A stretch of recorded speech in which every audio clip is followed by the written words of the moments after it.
Hello, and welcome to Short Stories. I'm Martin, your host. Today's story is about a donkey who thinks he's a lion. There is a very important lesson here, not just for the donkey, but also for society. Before I begin, I want to say that my little experiment with AI narration has concluded. I decided that AI is not as good as a real person when it comes to reading stories. The machine sometimes made mistakes with pronunciation or intonation. It also lacked the warmth and emotion of a real human. So I am going to read this one myself. Enjoy. Vocabulary. Give up all pretense. Give up all pretense. She gave up all pretense and admitted her mistake. Glib. Glib. The salesman gave a very glib sales pitch. Have half a mind to. Have half a mind to do something. I have half a mind to call him right now. Ignoble. Ignoble. He was driven by ignoble motives. Malnourished. Malnourished. This child is malnourished. Mane. Mane. The lion shook its mane. Respect. Respect. In most cultures, young people are taught to respect their parents. Roar. Roar. The lion stood on a big rock and roared. And now the story. Once upon a time there was an ignoble ass. He had been abandoned by his owner, who had run out of money to feed him. Now the ignoble ass had no choice but to wander the fields surrounding the village in search of enough to eat. Everyone knew about the ass, but no one wanted to claim him, for he looked so shaggy and malnourished. The boys in the village sometimes laughed and threw stones at him. The ass scoffed and said to himself, "I don't get any respect around here. I have half a mind to move somewhere else." But the ass had no idea where else he could go, and he was afraid of running into a lion in the wilderness. On one of his trips to the far side of the village, the ass passed by the hunter's lodge. Outside the lodge, the hunter had hung his pelts to dry. Among the deer and ermine pelts, the ass saw a lion's skin.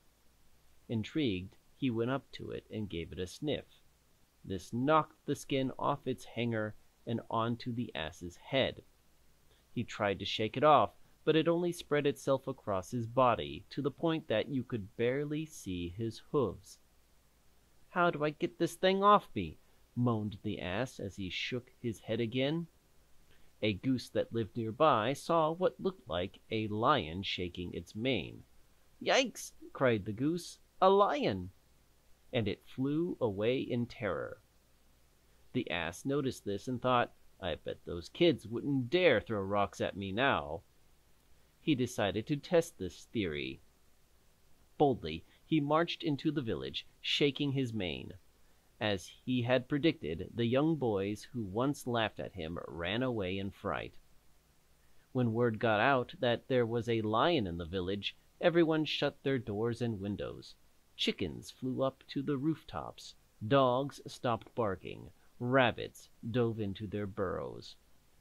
The ass was feeling pretty confident at that moment, so he decided to let out a roar.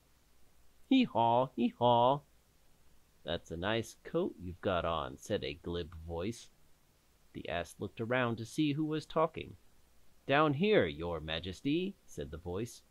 The ass turned his eyes lower and saw a handsome fox calmly sitting on a flat stone. "You'd better run," warned the ass, "for I am a mighty lion." The fox chuckled and replied, "Oh, stop it. You're obviously an ass in disguise, although I must admit, if I hadn't heard your voice, I would have mistaken you for the king of the jungle. That is a fantastic coat. Where did you get it?" Seeing that the jig was up, the ass gave up all pretense. He stamped one hoof on the lion's skin and slid off the disguise. "Now isn't that better?" remarked the fox. "We can all see you for what you truly are, a stupid ass." Questions. Number 1. Why did no one want to claim the ass? A. He was too fierce. B. He was too large. C. He did not want to be claimed. D. He was shaggy and malnourished. The answer is D. He was shaggy and malnourished. Question 2. What did the ass find at the hunter's lodge? A. A magic ring. B. A lion's skin. C. The secret formula. D. The key to the secret garden. The answer is B. A lion's skin. Question 3. Who saw through the ass's disguise? A. The fox. B. The goose. C. A young boy. D. Another ass. The answer is A. The fox. Question 4. What is probably the moral of this story? A. Appearances can be deceiving. B. Life finds a way. C. The early bird gets the worm. D. There's no crying in baseball. The answer is A. Appearances can be deceiving.